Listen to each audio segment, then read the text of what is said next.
Um, well, my understanding is this is principally about the termination of the MOU, this conversation. So wherever it goes from there, I'm an open book, so I'm willing to answer any questions. But I'll just start off by saying this in terms of the termination of the MOU with the district attorney's office and what drove the decision. And you've heard a lot of what I'm going to say today, so I'm going to be brief. There really are a number of things that inform my decision that have been happening along the way that in terms of what we deem from the SFPD's perspective to be violations of the MOU. Not getting information that we believe per the MOU agreement we should have had. There was some back and forth on some operational difficulties, and some of those things had been worked out and some of them had not. Some of them were addressed in the revision of the MOU that occurred in July of 2021. But it all came to a head during the testimony of the hearing, the ongoing trial against Officer Terrence Stengel, when the DA investigator Hayashi testified, among other things, that this one particular interview where she and our sergeant who was investigating the ancillary crime of domestic violence, the sergeant's name is Brendan O'Connor. They had been in contact about contacting the witness who called 911 during the original call.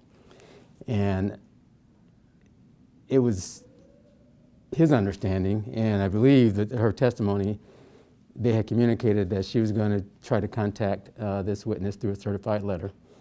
And if she did, then the understanding was that they were going to go up there together to interview this lady. Sergeant O'Connor wanted to show a photo lineup for her to identify, the witness to identify. And there was also some follow-up information that he felt he needed to investigate the domestic violence. Now her testimony, Hayashi's testimony, was that she misled, I guess to put it mildly, Sergeant O'Connor when she told him that she had not heard basically anything from this witness. There were no updates to report. And his chronological record shows that he had been checking with her on a regular basis, weekly for a while and then monthly, waiting to hear back from this witness. December of 2019 was when she actually contacted the witness. She conducted an interview, and that information, per the MOU that existed at that time, should have been shared. It was not. She testified that she withheld that information. She also testified that, and I'm paraphrasing her testimony as far as the reasons that she withheld it, based on pressure from the managers in the office. That is a violation of the MOU. And the reason that is so important from the police department's perspective is we have a duty to investigate the ancillary crime as well as the administrative investigation. That's the actual force investigation to determine whether there's any policy violations. This MOU was written, the first one and the second one, and agreed upon with an understanding, at least from my end, that there was cooperation between the two agencies. There's supposed to be a sharing of information. And I fully understand that not all information should or can be shared. There's times where legally it cannot be shared. There are times where investigatively it would make sense to not share it. But something at the level of a witness interview who called 911, I still have not heard a reason why that information either legally or investigatively should not have been shared. So that was the first thing, and that was a significant thing in my mind. She further testified that there was this culture of a one-way street. This is her words, not mine, a one-way street in terms of sharing information in the IIB office. Now, the reason that's significant to me, as I said, I worked with District Attorney Gascon for over 2 years to get the first MOU agreed upon, and we worked through all the language, and looking back, there are some things that I wish were in there are not. But what was in there is that the two agencies are supposed to work cooperatively and share information. It's very clearly stated in the MOU. If we're legally permissible, it's very clearly stated in the MOU. We have not received hardly any information from the DA's office in the last 2 years.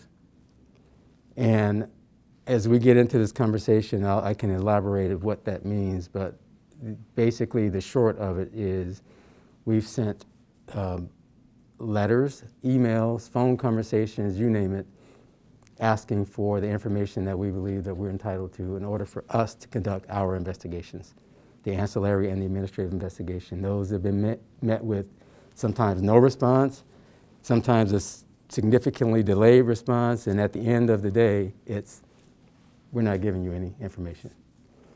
Still don't understand why, because that was not the agreement that we signed. My understanding of the agreement in either MOU situations. And we cannot do our jobs effectively without getting that information. So this trial really exposed what had been happening along the way, but it, for me, shed some light on why it had been happening. I had never heard of this one-way street arrangement until that trial. And since the trial, now I'm hearing, well, that was the understanding in the DA's office, that we don't give information.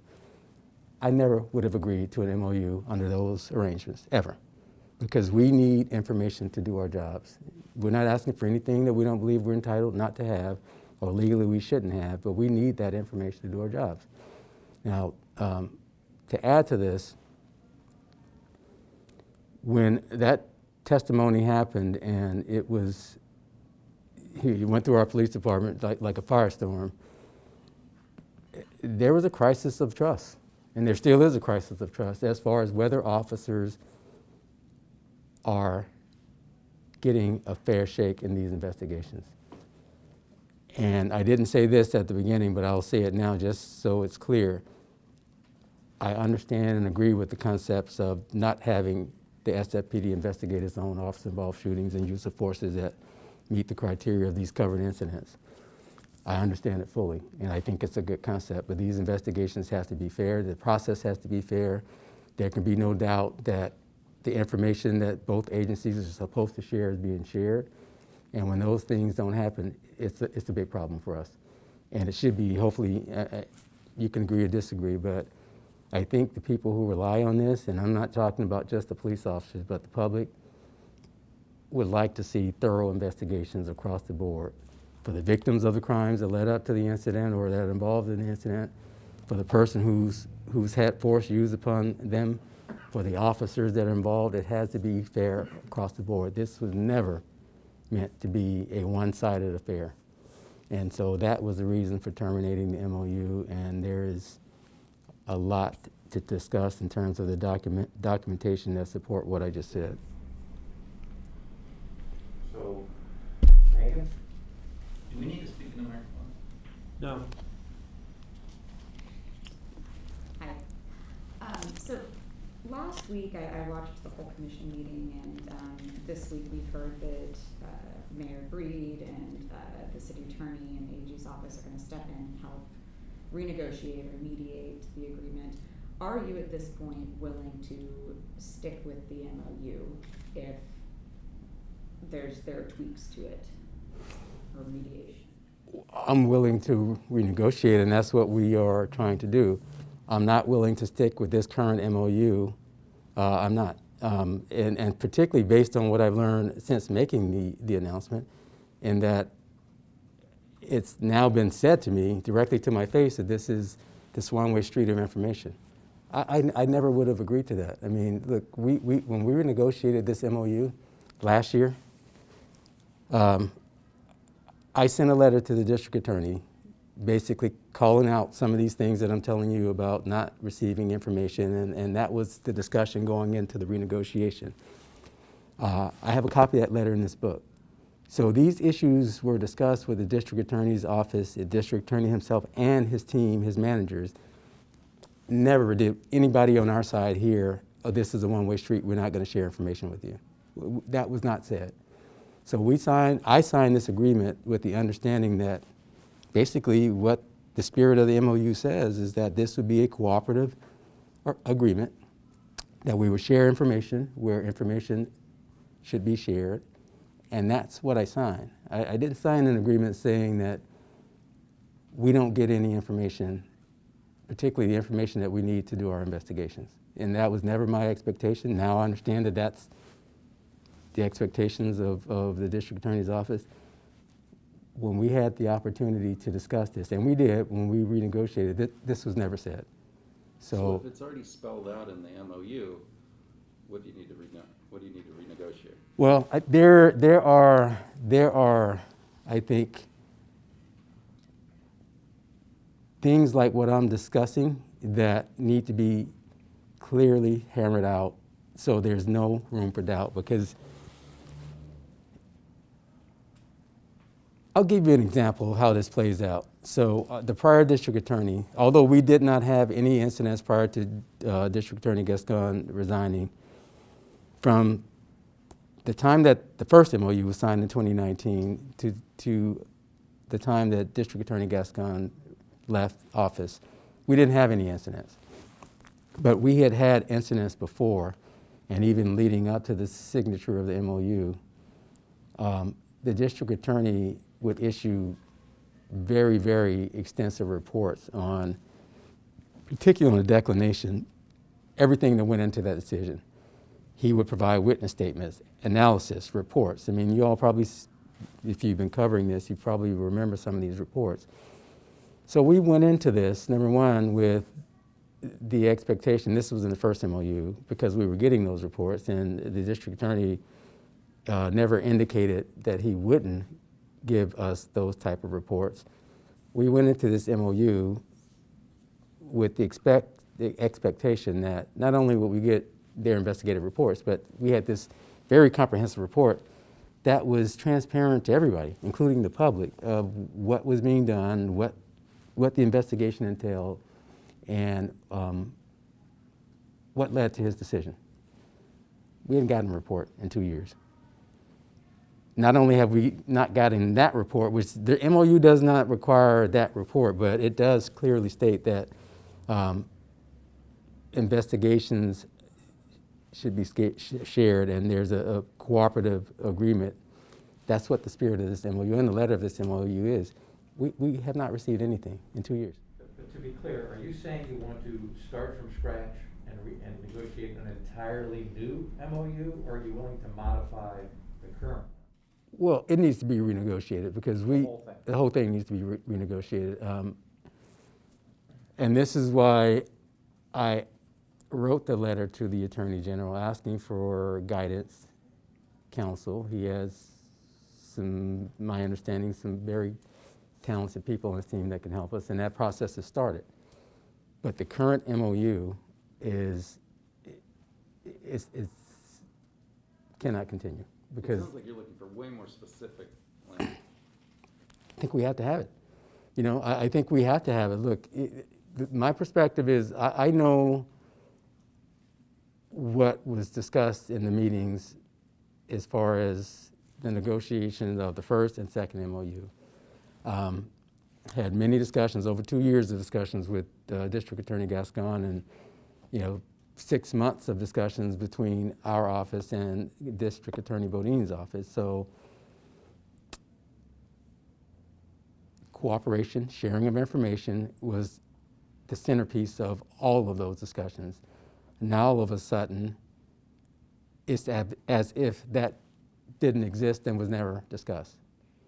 I mean, I can't emphasize how important it is if you are going into an agreement expecting to get information in order to allow you to do your jobs, and then you don't get that information. How can I go forward? I mean, how is that fair to the process? How is that fair to this MOU? How is that fair to the spirit of their independent investigations? We have to depend on each other to do our work. We have to depend on each other. Are you concerned that there's going to be a lapse? Because I think that the first MOU took 6 months or so to complete. The first MOU took over 2 years to complete. Maybe the second The second one took over 6 months. one of the things that we're trying to work out as we meet with the Attorney General's office, we had a meeting yesterday, we have another one on Tuesday, is what we can do in the interim while we work on this. Look, and I'm willing, I'm at the table, I want the concept to work, but I have to have fairness in this process. It cannot be a one-sided street, and that's what we're working on with the Attorney General's office. We're trying to figure out what some solutions might be in the interim. As you know, the Attorney General currently takes some cases under the new state law. Are you concerned that if the Attorney General's office were to take some cases that the voters in San Francisco, people of San Francisco, would feel like you're getting around an aggressive DA? It's not about an aggressive DA. The DA has every right to do his job, and I welcome him to do his job. This is about the process. This is about the fairness of the process. Whether you're aggressive on police accountability measures or whether you're aggressive in other areas, I don't think it gives you the right to trample over agreements. I don't think it gives you a right to trample over the law. I mean, here's the other thing too. I mean, there are allegations of prosecutorial misconduct that were raised in that testimony that are a big problem. Now, the judge ruled what she ruled, but when you have an investigator saying she was coerced to take things out of a warrant and that this is an ongoing thing, that it's not a one-time thing, and then you have another complaint, let's not even go to whether these things are true or not, because that will happen if it's investigated, we'll know. But just the allegations themselves are very serious and they need to be investigated so we know whether they're true or not. That shakes the face of this agreement. I mean, aggressive DA, I don't have a problem with that. But to be clear, I mean, if the DA has 5 cases currently against officers, you in the past have criticized the charging decision in at least a couple of those. I don't know in how many, but what's your overall feeling about the body of cases? Do you think that the DA is fairly handling police use of force prosecutions? What I know from the testimony that came out, no, I don't think this process is being applied fairly. Now, as far as the cases themselves, there were 2 cases that I made public commentary on. One was the Flores case and the other one was this case. And my statement, if you recall, we just put out the body-worn camera and said, see for yourself, because there was some, in the news release, there was a question raised by the district attorney of whether the officer, I can't remember exactly what it was said, but the essence of it was whether they even had a right to arrest this gentleman. And that's why I put out the video. I mean, they were called to a 911 call of a report of a woman being assaulted, the domestic violence case. And what was put out in that statement was questioning whether they even had a right to arrest this individual. And I put out the tapes, public can see for himself. So I didn't, if you go back to my statement, what I said at the end of my statement and during the statement was, the jury will decide, and I still have faith in the criminal justice system, and I do. But to infer that there was no basis to detain or arrest the person, I thought was misleading, and that's why I put out the body-worn camera when that statement was put out by the district attorney. Those are the only 2 that I put out. Everything else, my statements were internal messaging saying, trust the system. At the end of the day, we all have faith in the criminal justice system, and the evidence will be decided by jury. As you renegotiate this MOU, are you willing for it to be an MOU with Chesa Boudin's office again? We only have the DA that we have.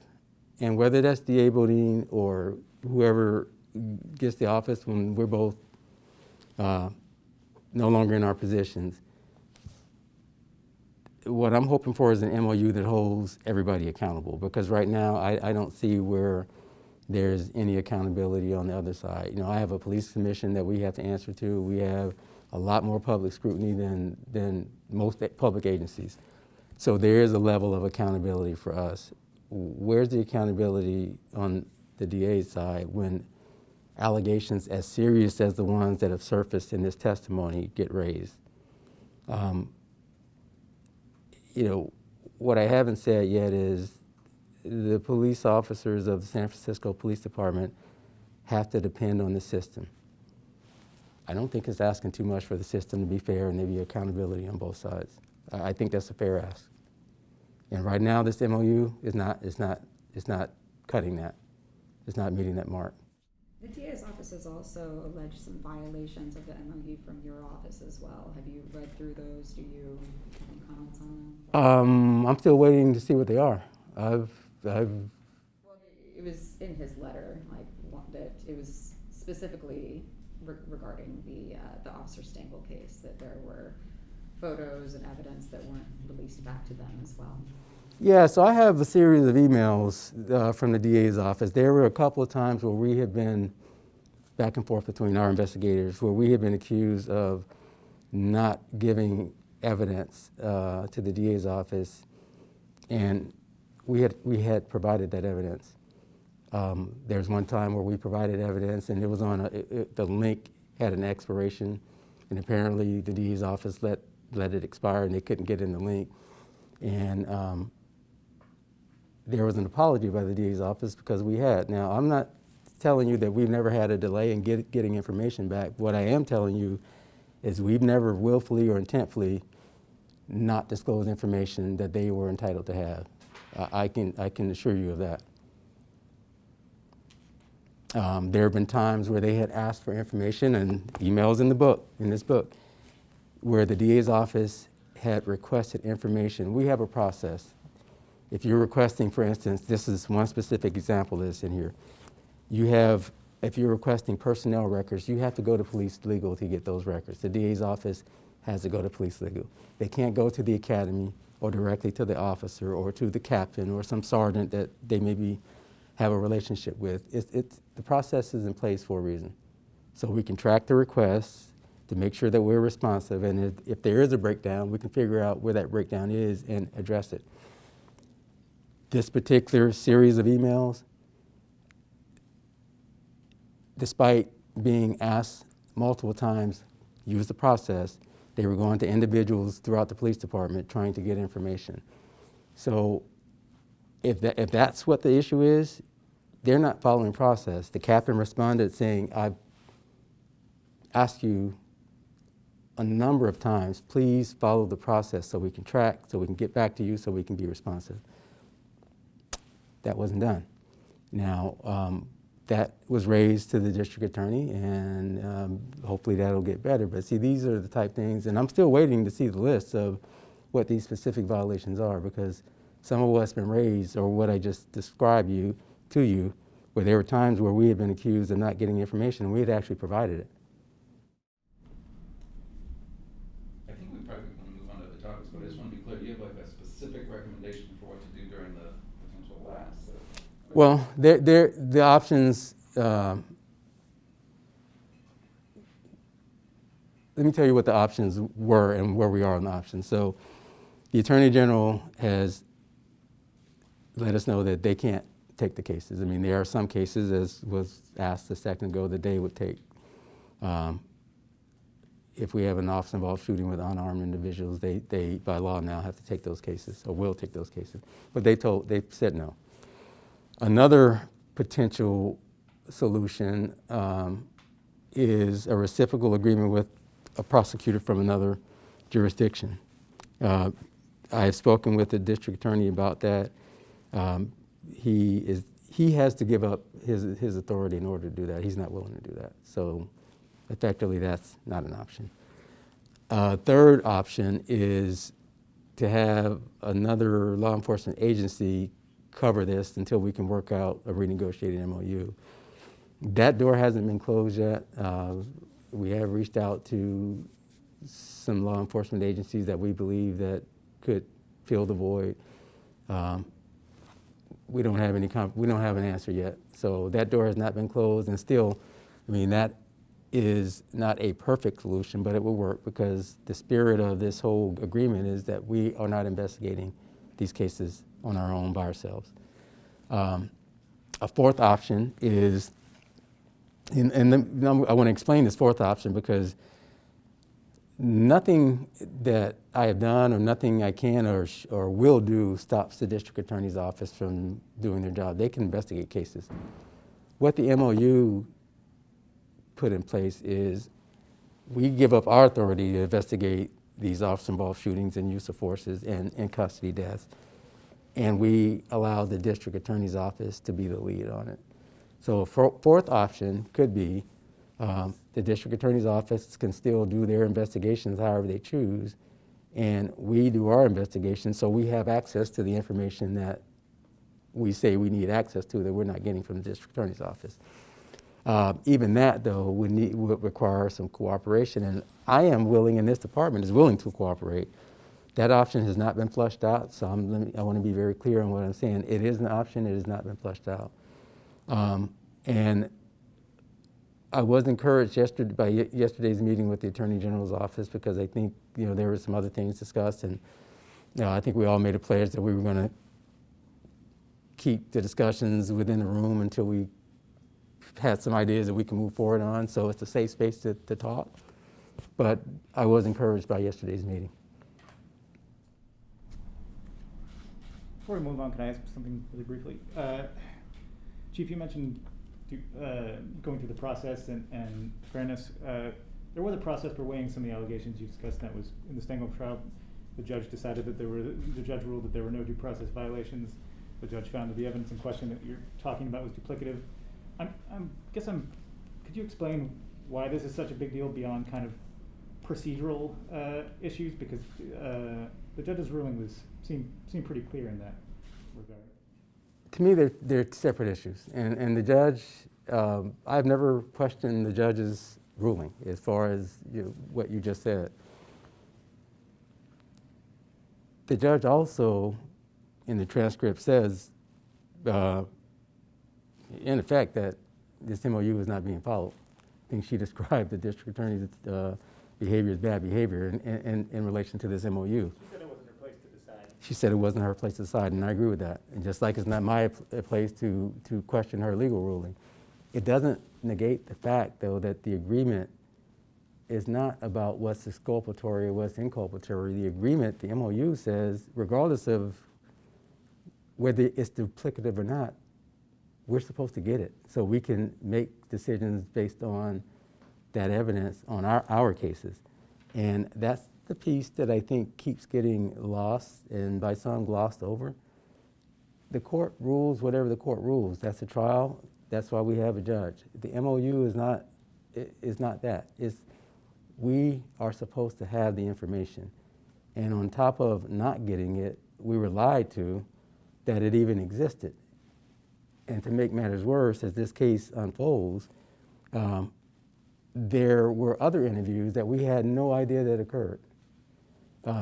There's information turned over in discovery that we believe we should have had, because if it's being turned over in discovery, there's no legal basis for us not to have it. There's investigative records, there's chronological records that would help us shed light on both of our investigations had we had them. We're finding out about these things in trial with the rest of the public. That's not what the MOU was designed to do. And I will argue that, and that is not what the MOU was designed to do. It was designed to be cooperative. It was designed to allow everybody to do their job and share information where appropriate. I still have not heard a reason why all this information that was turned over in discovery during the discovery process that we weren't allowed to have. I still have not heard a valid reason for that. So we're finding out about witnesses, interviews, things that, in my interpretation of the MOU, we should have had. And this is ongoing. So we don't know what we don't know. And mind you, the district attorney has done a good job on quick notifications on declinations. Once that happens, the expectation is once you have decided not to file a case, then we get whatever legally we're permitted to get. We have not received anything in 2 years, and he's had several declinations. We've only had 15 of these cases since the first MOU was put into place, and that includes in-custody deaths, officer-involved shootings, and use of forces that fit. We've only had 15. I can say that in 9 of them, we have not received a shred of anything from the district attorney's office. The other ones, we're researching to see whether we received any of them. Some of them are cases that closed. I mean, again, I'm going to go back to what my understanding was. That MOU was cooperative, sharing of information when legally permissible. That has not happened. And I would dare anybody in the district attorney's office to show us where what I said is not true.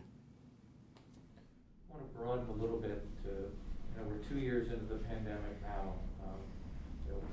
We, from our readers, hear that they're a little bit on edge about sort of quality of life issues in the city. Can we start by you just telling us a little bit about how you view the performance of your rank and file right now? What are the morale issues like? We've read a lot nationally about morale issues in police departments coming off of a lot of the reform movements that are going around the country. How would you sort of give the state of the state at this point?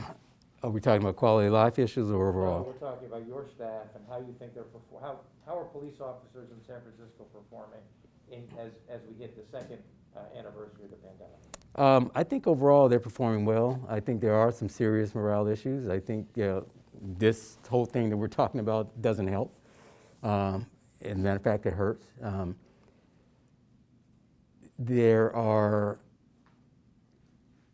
Let me lay out the situation and give some context to my answer. The city and county brought in a consultant a couple of years ago to do a staffing analysis, and just the short of this is that analysis says we should have over 2,176 full-duty officers working in the city, not the airport, not including the airport. We're down to about 1,600. 1660, I think, was 1664 or something like that as of last week. So we are about 25% understaffed. That causes problems. It causes problems with our ability to keep up with the call load, but all the other things that we need to do.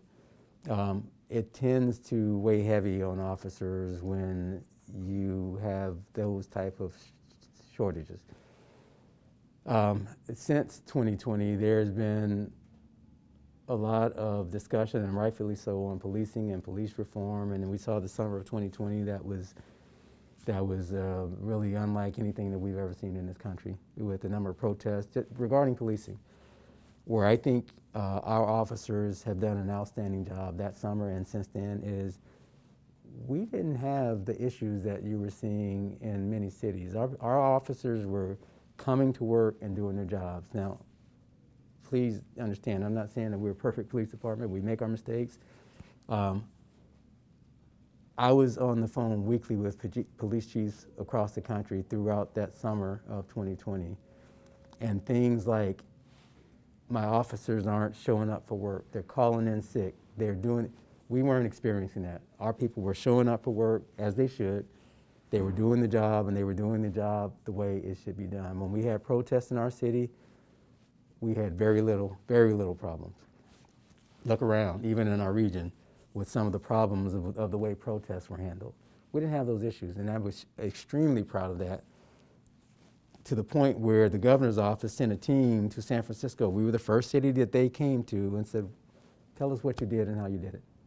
Because other cities around this state had massive problems in the way they handled the protests, the amount of force that was used, it got ugly, right? Didn't happen here. And again, not to say that everything was sterling and perfect, but we didn't have any major issues. I was extremely proud of the members of our police department through the summer of 2020 in the face of a lot of adversity. Had an officer getting attacked, had an officer during the protest who got spray paint sprayed in his eyes. We had officers getting assaulted, Molotov cocktails thrown at him. We had not one major use of force, not one. I'm proud of that. As far as the performance of the department overall, I'm pleased with it, because as we sit here today, I mean, last night there was a shooting, and our officers went above and beyond and ended up resolving that with arrest. They found guns, the two young people. And what I'm most proud of, we have shifted our violent crime strategy to address individuals who are most at risk, who are most at risk of being shot or shooting somebody. Those kids that were involved, I call them kids because they're all under 20, were involved in that shooting. They were already in our program, where it's a joint program with the other nonprofits, but they were already a part of the program, so we already have a relationship. We already have a relationship with their families, because what we're trying to do is get to them before they become another ugly statistic. Unfortunately, one of them got shot last night, but everybody involved is a part of one of our programs, so we have a chance to get to those families and continue to work to try to prevent that from happening. I'm very proud of that. Now, on the quality of life side of things, it's a challenge. It's a challenge and it's frustrating, and we work very, very hard to try to shift some of the quality of life issues away from enforcement-heavy strategies, and we've done that. We rarely ever write sit-lie citations. I don't know the last time we've written one. We have, as a city, worked these problems like they should be, jointly with other city agencies and other nonprofits. And although it's still challenging, I think we have a much better response that does not rely on a police response for homelessness, for people sleeping on sidewalks and things like that. We still get the calls, but it's our job to try to bring in other city providers. I'm proud of that work. That was part of the collaborative reform initiative, that we were found to be in substantial compliance because we are reaching out to others to do the job that it's not a police job. I'm proud of that. Crime last year was a challenge, both here and in many cities. We fared better than some when it comes to violent crime, but we had our challenges. This year, starting off much better. I think some of that is because of our strategies. I think some of it is just kind of the way crime ebbs and flows, but I am happy with how we've responded to the challenges. So yeah, there's a lot of good. There's a lot to work on, and morale is an issue. I think officers right now are feeling beat up, and we have vaccination mandates. We've lost now over 40, 50 officers, and probably more we'll lose because of the vaccination mandates. That takes its toll on top of an already short-staffed department. We tried to do it in the most respectful way, but it had to be done, and so, but it's an issue for us. We've had other issues. It's issues in a video that goes viral about our officers not responding maybe in a way that that they should, and we address those things. We take them case by case, and if there's institutional problems, we will address those things. However, I am pleased with the way we respond to these type of problems. I think we are very responsive. We're dealing with humans, and we're going to make mistakes, and sometimes people are going to intentionally do things wrong, and that's where accountability comes into play, and it should. But overall, given the landscape of policing right now in 2022, I'm happy with where we are, and I think we can continue to do good work. And the last thing, if you give me 30 more seconds, this body of work with reform. All the while with all these challenges, we have not taken our focus away from the very reason that I was hired for this job in the first place, is to implement this reform. The report released by the California Department of Justice this past Friday, we're 90% done, substantially compliant on 245 of the 272 recommendations. And what I'm most pleased with about that, during all the craziness of 2020, where we probably, if we were going to make an excuse and use that to say, hey, we got to pause this work, we did not. We had a severely modified working environment. Half of our people, at least the professional staff, couldn't even come in the office. We had over 300 protests in 2020 that we responded to, but we did the bulk of this work in 2020 in terms of getting to compliance. I am extremely proud of that, and I wish people would pay more attention to that. I wish people would pay more attention to the effort that has gone into that and the results. The men and women and non-binary members of this department have done an outstanding job, in my opinion, to get this work to the point that it's at, but it's not over. I mean, we can't keep because everything that we're talking about with the DA's MOU and all that stuff is a part of this work. So I'm extremely proud of that. And I think it's something that I hope the people of San Francisco are proud that we have accomplished that. And we haven't done a terrible job on, I think we've done a pretty good job, as a matter of fact, on a lot of our crime issues. You know, we've responded to the car break-ins when it was getting out of control. And even though it was bad last year, compare it to the previous year, look at where we were in 2017 and where we are now. And I'm just talking about statistically because I know not all crimes get reported. But just look at the trends. I mean, we were at 31,000 car break-ins in 2017. Last year, the number ended up being, I think, 21,000 or something like that. So we're still in a much better place than we were 5 years ago. So there are things to be proud of. There are many things to work on, including morale. And this issue that we're talking about with the MOU, it's a huge one in terms of morale. All the officers are telling me that they want is to be treated fairly. That's why this is so important to me. You had a follow-up? Yeah, I had a column over the weekend about vandalism of a parklet that was caught on security camera footage of a hotel across the street, where it appeared that officers showed up in the middle of the vandalism and talked to the guy who firefighters had identified as the suspect, and then just left, and he continued. And I found several other examples too, where people were calling 911 for crimes, and officers either didn't show up at all or kind of brushed them off as if they didn't care. And I actually got a lot of calls and emails from readers echoing that feeling, with more examples. Oh, if I write about them, I'll share details with your staff, but there's this sense that officers are not, just maybe don't care, they're shrugging off crime, and maybe these morale issues are affecting their willingness to deal with crime as it happens. Yeah, when those things surface, we have to address them, and we have to meet them head on. And look, we've had them. I can't sit here and guarantee anybody in this room that they're not going to happen again. What I can guarantee you is our response. When we have these types of issues, and if it's misconduct, of course, we have to do an investigation, but we hold officers accountable. The bottom line is discipline and punishment is one thing. I think what we all want is a change in behavior.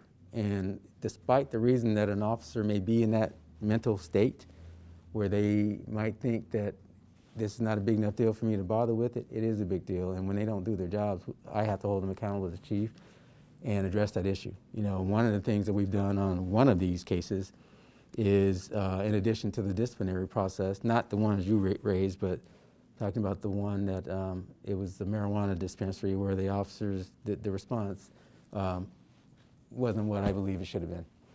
And in addition to a disciplinary process, which is being investigated by the Department of Police Accountability, so I can't speak on that because I don't have the results yet, but I can speak on what we did. I mean, those officers were sent back to training, and that incident was debriefed, and admittedly, there were some things that could have and should have been done differently.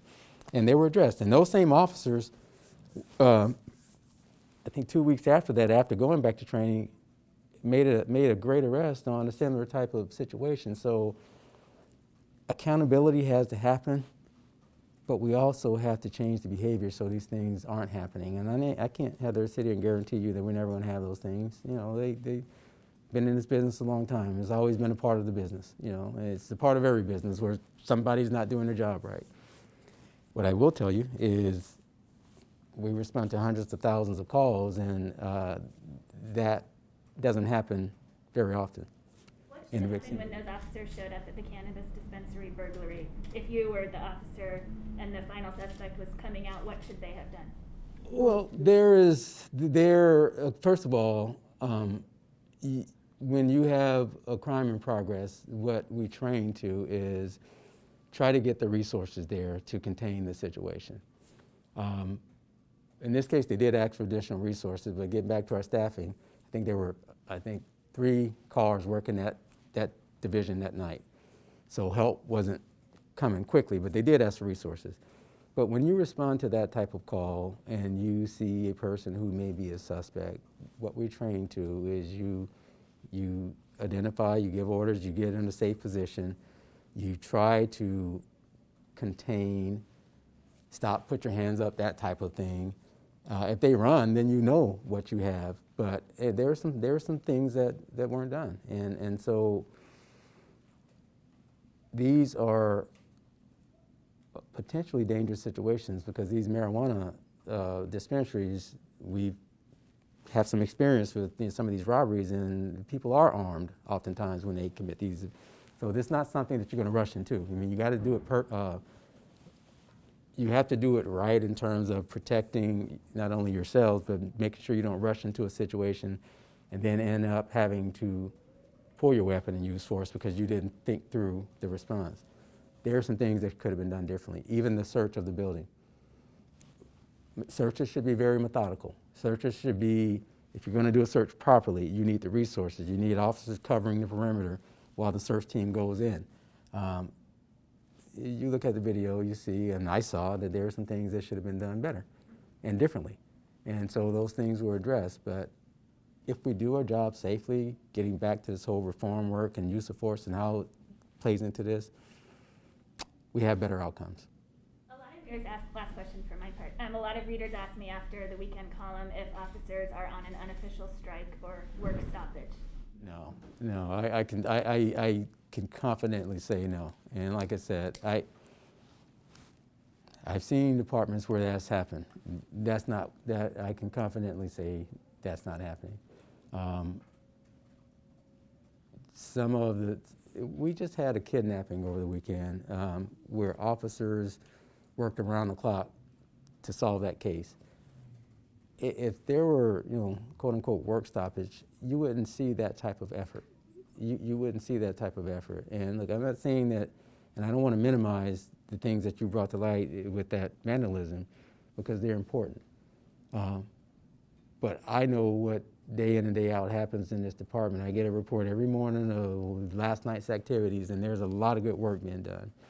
So I think what I'm saying here is I would hate for a single or a few incidents color the good work that's being done by this police department, because there is a lot of good work being done by this police department. One question about, we're talking about the cannabis incident in November, correct? Yes. Was there any discipline levied on a supervisor? The investigation is being handled by the Department of Police Accountability, so we don't have the investigation yet. So I don't know what they're going to recommend. I guess I just asked because you said the officers involved, and was it all of them were sent back to training? Everybody involved was sent back to training, yes. Okay, but was anybody at the supervisor level sent back? There were supervisors there that were, I don't know if they were sent back to the academy, but I know their role in that was addressed as well. But I think the question you asked was there discipline coming on the supervisors? I don't know because I don't have the recommendations yet. Oh, okay. Thank you so much. And Rachel, did you want to continue on with questions about the rape kit? Yeah, I did. I mean, I think my colleagues will probably have more questions about the rape kit. One question we're interested in is if we could find out a little bit more about, this is a person who was accused of a little bit more about that. My understanding is it was one of the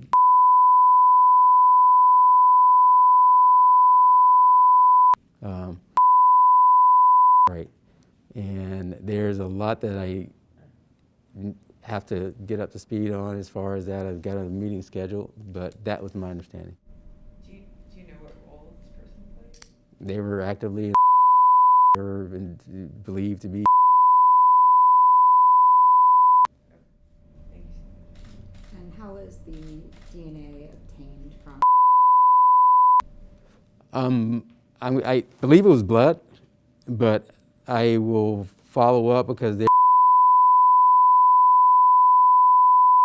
And I think in this particular instance it was blood, but I allow us to follow up and verify that.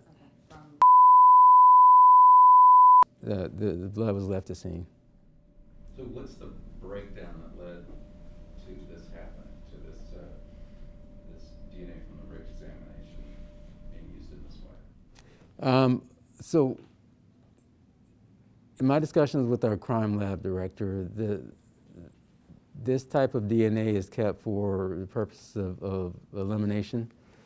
And we really have to re-examine how, if it's necessary for that, for laboratory purposes, eliminations or to validate or invalidate contamination, that type of thing, we need to put policies in place to make sure that we don't have a system where crime victims are put in a position where they don't know whether, if they participate in an interview or to give their DNA, that's not going to be used against them, you know, in some other unrelated incident. So I'm very clear on that we have to change that. You know, I need to respect, you know, what the practices of the labs are. My understanding is that, you know, this is not just a San Francisco thing, but what my commitment is to make sure we don't have this situation again where a rape victim is we have her DNA because, you know, she or he or this person was a victim, and then that's later used. So it was the last practice, but it just never came up before because this is a fairly rare. We're looking into that too, because I asked the question, but I don't know. Not to anybody's knowledge, has it come up before? But before I answer that definitively, I want an answer. But what I am saying here is that we have to change this process, is what I'm saying. I don't know at this point as a seer what all that will entail, but my intent is not to have victims ever put in a position where they feel like, hey, if I cooperate, it may be used against me sometime in the future. I think we can put systems in place to ensure that is not the case and still do what we need to do from a laboratory perspective in terms of contamination or validation. And I'm told the technology over the last few years has improved vastly, where it's time to re-examine these policies anyway. Do you know what the status of the woman's case is? No, I don't. I haven't had time to research before I came here this morning, but we'll follow up with you. I do understand that there's other evidence as well on top of that, but let me follow up with you because I want to be fair to this process and I don't want to speculate. I have a meeting set with all the principal parties, and once I have that meeting, I'll have a clearer picture of all those things, and we'll be transparent about it. So too soon to ask you then whether you'd support dismissing the case? It is too soon to ask because my understanding is that there is other evidence there. That's my understanding. So I don't know exactly what all that evidence is. I do have a meeting set with the leaders of that unit and the managers of that lab, and we'll flush this out. So. But if it's a cold hit, wouldn't it be unfair to investigate this person who never would have been on the radar? Well, that's what I don't know if it's just that, and I want to be careful about not putting that impression out there. And if I knew, I would tell you. But I am told that there's other evidence out there that was also that factored in. So I can't answer about dismissal. Sorry, you said yesterday in the statement that there was a chance that it actually did not come from the DNA that was in that was from the rape kit. Has that been cleared up? That is part of what the meeting is about. That's part of what the meeting is about. You know, all this kind of, you know, this happened, and I plan to get all those answers, but I don't have them right now. You said that it's not just a San Francisco thing. Do you have any more information on that? Where? Well, there are other labs that, my understanding, at least what I've been briefed on, that have similar procedures. I don't know, you know, how that's played out for them, but it is not. It's not a thing that just San Francisco. My understanding is that Santa Clara used to do it, and they put a policy in place, I think, a year ago, restricting how this type of DNA is used. But I have not looked at their policy, so all this kind of bubbled up yesterday when the story hit the news and became an issue. So there's a lot to discuss moving forward, and a lot for us to learn as we figure out a way not to have this happen again. How are things going in the Tenderloin with the mayor's emergency declaration? Are you seeing any more? Are you able to send any more police out, or what has changed? Well, we have sent additional police officers there. We increased the Tenderloin deployment by, I think, 10 recently, and 10 may not sound like a lot, but that's like 10%, almost 10%, you know, of the patrol officers in the Tenderloin. We also have supplemented that deployment with overtime. So there's some good, there's some positive. I mean, the good thing is, one of the things that I said from the beginning that is helpful about this process in this linkage center is it gives our officers the ability to refer people to services that are accessible right now.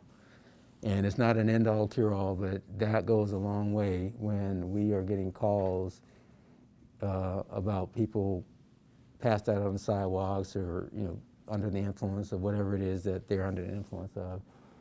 And we're trying not to use the jail system to address these problems. I mean, there are times where we don't have a choice, but we're trying, as far as substance abuse disorders, we're trying not to use the jail system to address that. I mean, I think there are better ways to do it. I think there's a lot of agreement that there are better ways to do it. And part of that is you got to have services for people. We want our officers to be able to be out, be present, be visible. If they see somebody on the sidewalk who's passed out because they, you know, got a needle in their arm, let's get the service providers there right now to offer that person some assistance. Because yeah, could we arrest them? Yes, we could.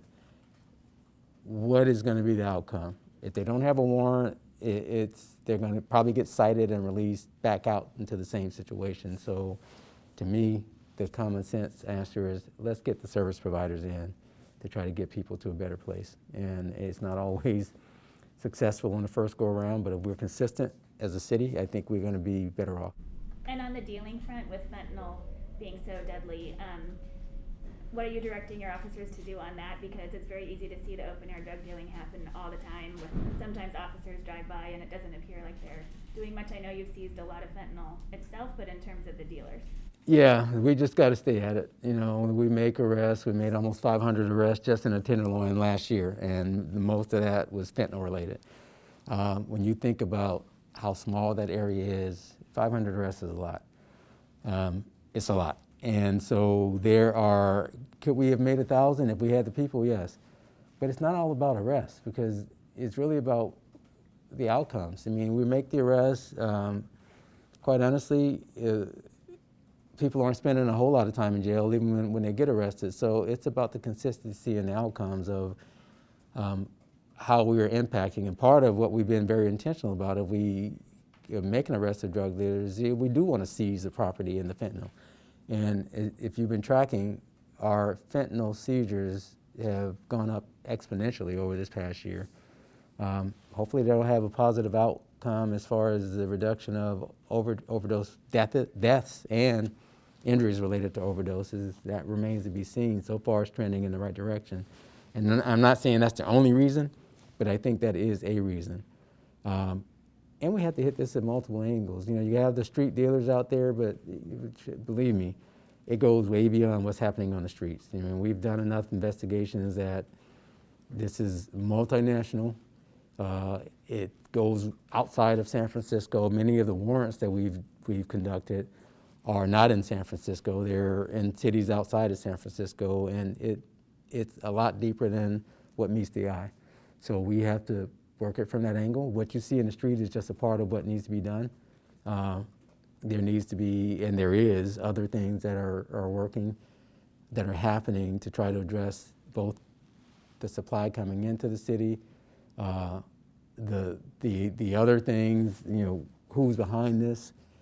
And it's not easy, and it's not going to be easy because it's such a profitable illicit activity, and there's such a demand in this city. We just got to stay at it, and that's the thing. I mean, if anybody's expecting the roundup of every drug dealer on the street to solve this problem, I think they're going to be disappointed. We got to be consistent. Is the narrative of the Central American drug dealer true? Is it overdone? You hear that a lot from people, that these are people coming up into San Francisco. So is that true, or is that overdone? No, I believe it's true. Yeah, I definitely believe it's true. And what we see on the street is the tip of a very sophisticated, organized narcotics trafficking enterprise. It's just the tip of it. And the people on the streets are easily replaceable.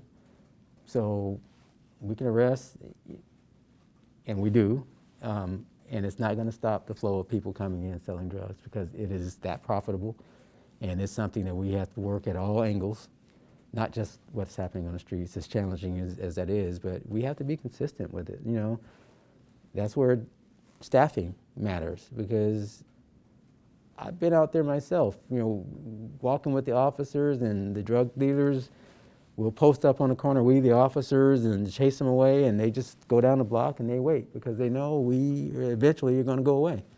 And if we don't go away, then they go to another district.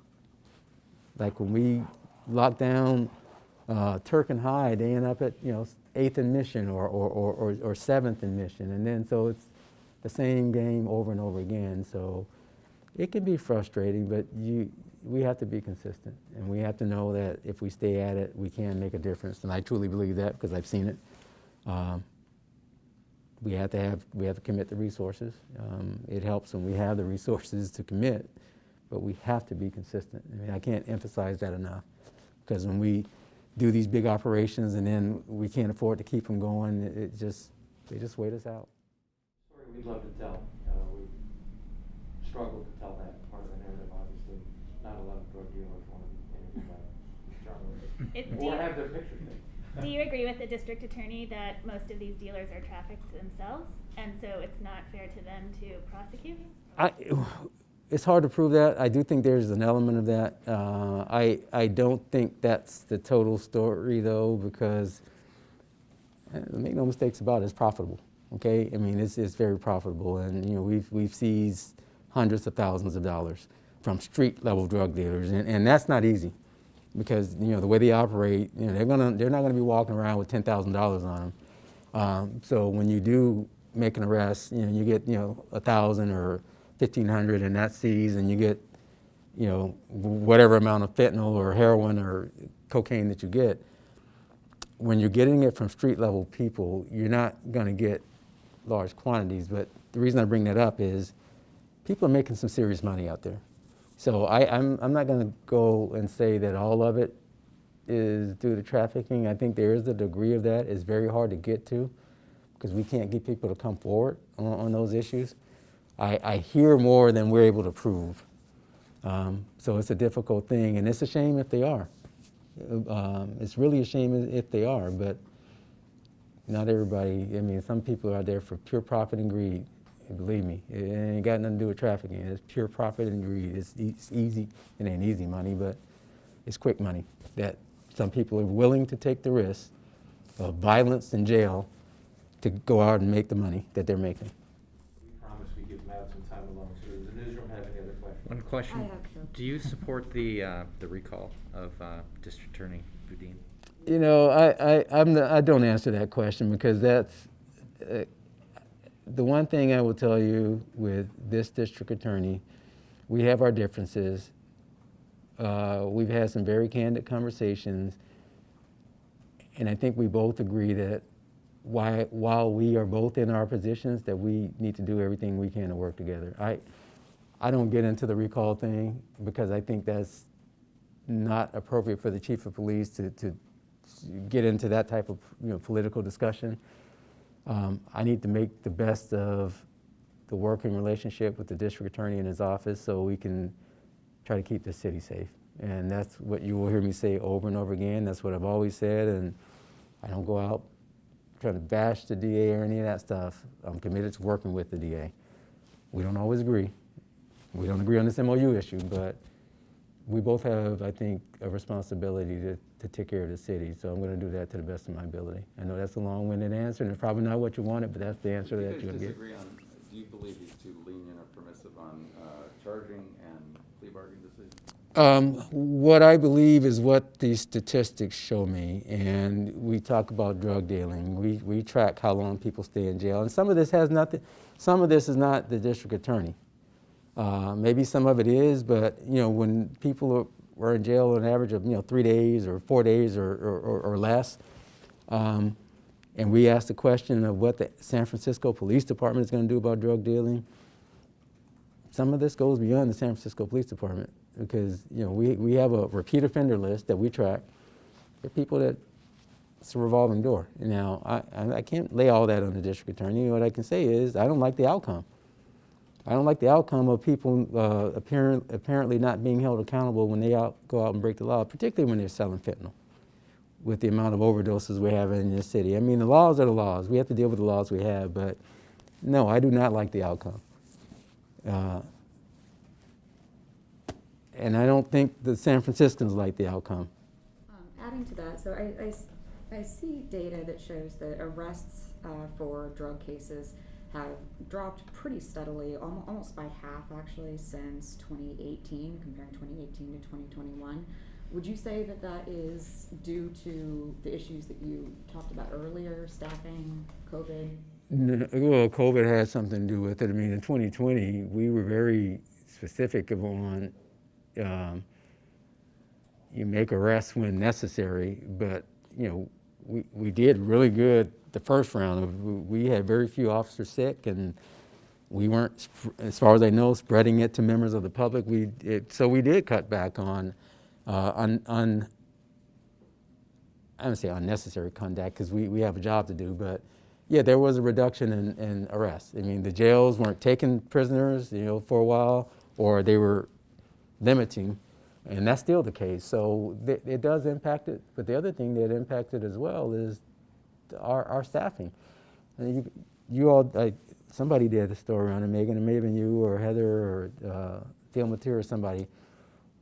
We reassigned a significant amount of our narcotics officers back to patrol because of the staffing shortages that we had to make adjustments during COVID. So yeah, that makes an impact when the very entity that is responsible for the lion's share of those arrests, we cut them by a third. And they're not very big to begin with, so those types of things do make a difference. What we try to do is, we call them impact arrests. You know, when you identify a key player or somebody that arrest has more impact than somebody who's not a key player, that's what we try to focus on, and we've had some success there.